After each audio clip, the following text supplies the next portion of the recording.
عارف الصدفة اللي هي مش صدفة؟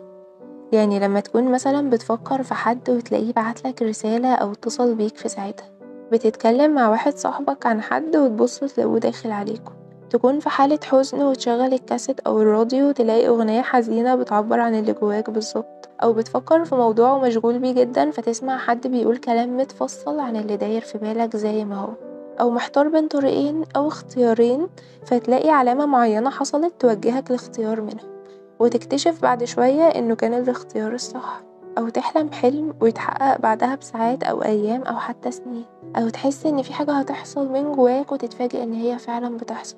الحاجات دي كلها وأمثلة غيرها كتير رغم إن هي تبدو صدفة، لكن هي في الحقيقة مش صدفة ولا حاجة، دي حكاية كبيرة قوي وغريبة قوي.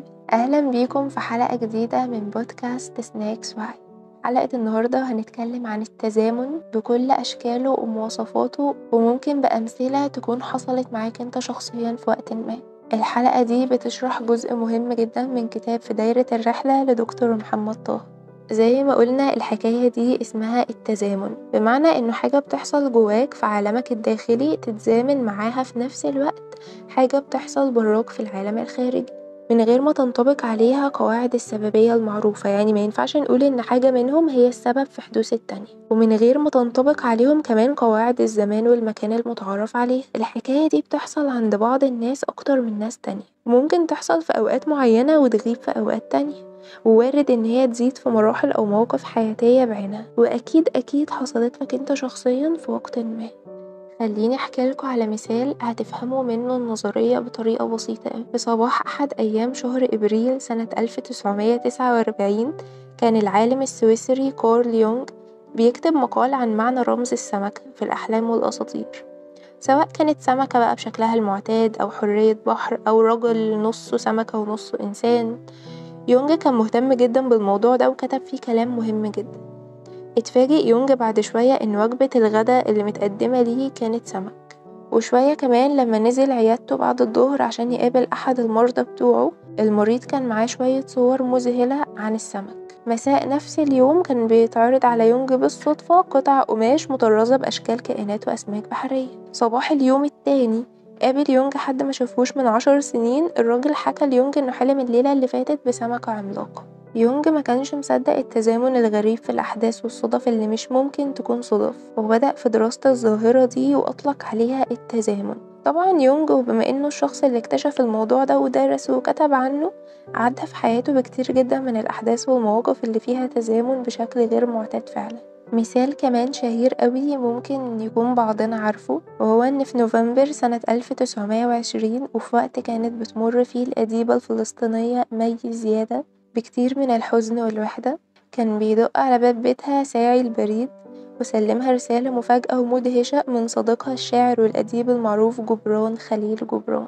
رسالة جبران وصلت مي في الوقت اللي كانت محتاجاها فيه بالظبط، ومن غير أي ترتيب أو علم مسبق منه باللي بتمر بيه أو بتعانيه. رسالته ساعدتها إنها تخرج من حزنها وتتغلب على وحدتها، وتبدأ فصل جديد في علاقتهم اللي اتطورت من مشاركة الاهتمامات والنقاشات الأدبية إلى الصداقة، ثم واحدة من أجمل وأغرب قصص الحب في التاريخ، لأن جبران ومي زيادة ما تقابلوش ولا شافوا بعض ولا مرة واحدة طول فترة علاقتهم اللي استمرت 20 سنة. طبعا من أشهر أمثلة التزامن هو التزامن بين الأحلام والحقيقة، وهنا أنا هقولك على أمثلة من أعجب ما يكون عن أحلام تزامنت مع حقائق حصلت لأصحابها بعدها مباشرة أو بعد فترة من الزمن بشكل مستحيل يكون صدفة، زي قصة ابتكار محرك البحث الأشهر جوجل. عالم الكمبيوتر الأمريكي اللي اخترعه حلم في واحدة من الليالي إنه عمل داونلود لكل الإنترنت، وإنه احتفظ بكل الروابط الإلكترونية عنده، وصحي من النوم مسك ورقة وقلم وبدأ يكتب لوغاريتمات حسابية معقدة جدا وصلت بيه لإنشاء محرك جوجل الشهير، اللي بيعتمد في الأساس على ترتيب روابط البحث حسب مدى ارتباطها بعدد أكبر من الصفحات. أو أينشتاين اللي حلم في ليلة إنه طاير بسرعة تقترب من سرعة الضوء فوق جبل، وإنه خلال طيرانه بالسرعة دي شاف النجوم في السماء بتغير أشكالها، وصحي من الحلم فكر شوية وبدأ سلسلة من الأسئلة والإجابات والمعادلات والحسابات انتهت لصياغة نظرية النسبية. في أول الكلام قلت إن الأحداث المتزامنة دي لا ترتبط بقوانين السببية ولا ترتبط بقوانين الزمان والمكان، وإنها كمان لا ترتبط بشخص معين أو مرحلة معينة من العمر. طب إيه اللي بيربط الأحداث دي ببعض؟ ليه بتحصل بالشكل الغريب والمثير ده؟ إزاي ده بيحصل أصلا؟ الحاجة الوحيدة اللي بتربط الأحداث دي ببعض والشيء الفريد اللي بيخلي ظاهرة التزامن ليها أهمية كبيرة جدا في حياتك وحياتي وحياتنا كلنا، هو شيء مهم جدا اسمه المعنى.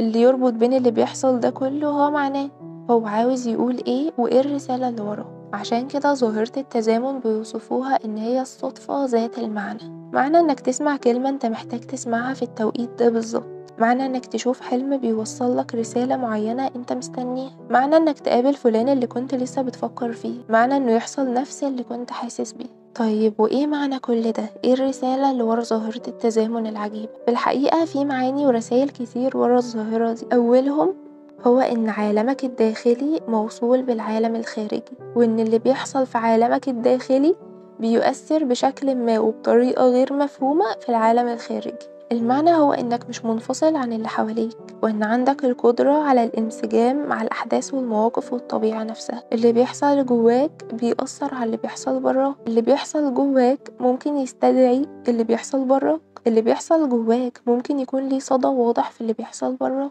الرسالة هي إن عالمك النفسي ليه قدرة على التأثير والتغيير في العالم الفيزيائي الجسدي. عارف صلاة الاستخارة؟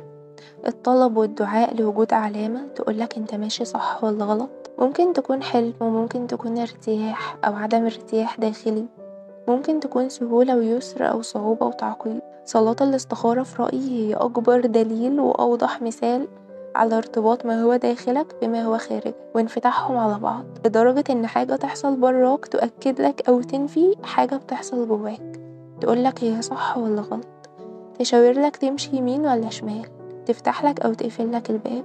ده ممكن كمان يفسرلك ليه اتقال لنا من الرسول الكريم ادعوا الله وأنتم موقنون بالإجابة، لأن اللي بيحصل جواك من صدق وإخلاص وإلحاح شديد على ربنا ممكن من قوته وعمقه يخترق الباب المفتوح من داخلك ليغير ما هو خارجك بإذن الله طبعا.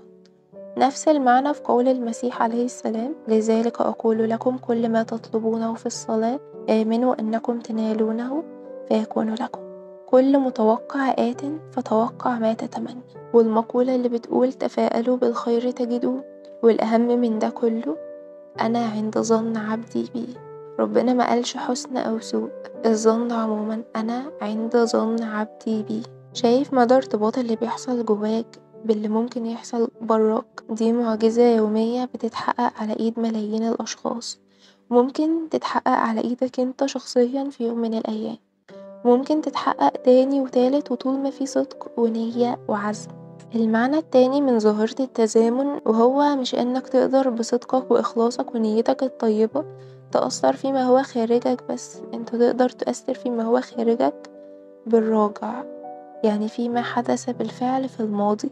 يعني كل مرة انت اعتذرت فيها لحد غلطت في حقه في الماضي وهو قبل اعتذارك فده حاضر بيغير الماضي. كل مرة انت دعيت فيها دعاء صادق من قلبك بعد وقوع قضاء أو ابتلاء وتمت الإجابة فده حاضر بيغير الماضي. كل مرة تبت فيها عن ذنب أو ندمت على فعل سيء وربنا قبل توبتك فده حاضر بيغير الماضي. وكل درس اتعلمته وكل درجة نضج أو وعي جديد ده برضه حاضر بيغير الماضي. الماضي والحاضر والمستقبل موجودين بس في أحد أبعاد عقلك في أحد حالات وجودك، وده اللي تم وصفه من 10 سنين عن مستوى الوعي عبر الشخص اللي بتتلاشى فيه حدود الزمن وبيصبح الماضي والحاضر والمستقبل جنب بعض. ده ممكن يفتح باب الأمل غير المحدود، ممكن يأكد لك إن اللي اتكسر ينفع يتصلح فعلا، وإن اللي اتجرح ينفع يتداوى، وإن في فرصة تانية حتى لو كانت أخيرة، وإن المراجعة ممكنة حتى آخر نفس. أما المعنى التالت من معاني ظاهرة التزامن واللي هنختم بيه الفصل ده وهو يندرج تحت مسمى إعادة بناء الطفولة. في فكرة أساسية في العلاج النفسي هي إن احنا بنرجع للطفولة ونشوف ايه اللي حصل فيها أثر على شخصيتنا ونفسيتنا دلوقتي، وازاي اللي وصل لينا أثناءها فارق في حياتنا واختياراتنا وسلوكنا وتصرفاتنا الحالية، ونحاول نصلحه. نحاول نصلح في الحاضر اللي حدث في الماضي، نحاول نشوف الماضي بشكل مختلف ونفهمه بشكل جديد ونبصله من زاوية تانية. وزي ما قلتلكوا بيسموا ده إعادة بناء الطفولة. بس الطفولة دي المفروض راحت خلاص، الطفل ده ما عادش موجود، الفترة دي عدت وانتهت. لكن الحقيقة انه لأ، وده المعنى التالت، الماضي موجود جوانا، الطفل ده لسه عايش فينا. الحقبة دي من الزمن معدتش، نفسيا على الأقل. داخل النفس البشرية لا يوجد زمن، يوجد فقط تزامن. صدمات الماضي لو ما اتعالجتش هتفضل حية جوانا، صوت وصورة كأنها فيلم سينما بيكرر نفسه طول الوقت. أصوات الماضي لو ما لقيناش ليها بديل هتفضل تطاردنا من جوانا واحنا صاحيين وأثناء النوم والحلم. جراح الماضي لو لم تداوى ربما لا تكف عن النزيف. أرواحنا ما تعرفش الزمن، نفوسنا البشرية بيحصل جواها كل الأحداث في نفس الوقت، في نفس المكان ونفس الزمان. تركيبتنا النفسية موجود جواها كل النسخ الممكنة منه، نسخة الطفل ونسخة الراشد، نسخة الوالد أو الوالدة. موجود فيها كل احتمالاتك، الخير والشر والعاقل والمجنون والصالح والطالح، وانت بتختار تكون مين وفين وامتى. ممكن نستدعي نسختك وانت طفل صغير ونعمل معاه حوار طويل، يحكي لنا ونسمعه ونحس بيه ونقدم له الحب والاهتمام والقبول والدعم اللي ما تقدمش ليه وقتها، فنساعده على الشفاء والالتئام. ممكن نستحضر نسختك وانت مراهق يصطدم بالعالم، ممكن نستشرف نسختك المستقبلية وانت عجوز على فراش الموت. ومش بس العلاج النفسي، العلاقات الطيبة تقدر تداوي جراح الماضي. رحلتك في الوعي النفسي تقدر تجبر ما تم كسره، رحلتك في الوعي النفسي تقدر تصلح كل اللي اتكسر. الفن والرسم والموسيقى والدراما ممكن يساعدوا على صلح حقيقي بينك وبين نفسك وبينك وبين العالم. ظاهرة التزامن بتقولنا بكل بساطة وبكل تعقيد إن الماضي ما ماتش، إنه حي في أحد أبعاد الكون أو أحد أبعاد نفسك في انتظار إنك تزوره وتغيره، وإن المستقبل ممكن يكون هنا ودلوقتي بكل احتمالاته في أحد مستويات الوجود في انتظار قرارك واختيارك اللي هتكون مسؤول عنه قدام اللي اداك القدرة على القرار والاختيار. بتقولنا إن في باب كبير للأمل وللتغيير، وإن كل الصدف مش صدف بل كل الصدف فرص. بتقولنا إن رسائل الكون بتجيلك في الوقت المناسب، وإن في إشارات وعلامات ودلائل، وإن كل شيء مقدور بقدر. بتقولنا لكي لا تأسوا على ما فاتكم، إن ربنا منحك القدرة على تعديل المسار، وإنه منحك الحركة عبر الزمن، وإنه منحك فرصة تغيير ما فعلته نسختك أو نسخك السابقة. ولحد هنا انتهينا من جزء قيم جدا من كتاب في دايرة الرحلة. عزيزي المستمع، اسمع، فكر، اتحرك.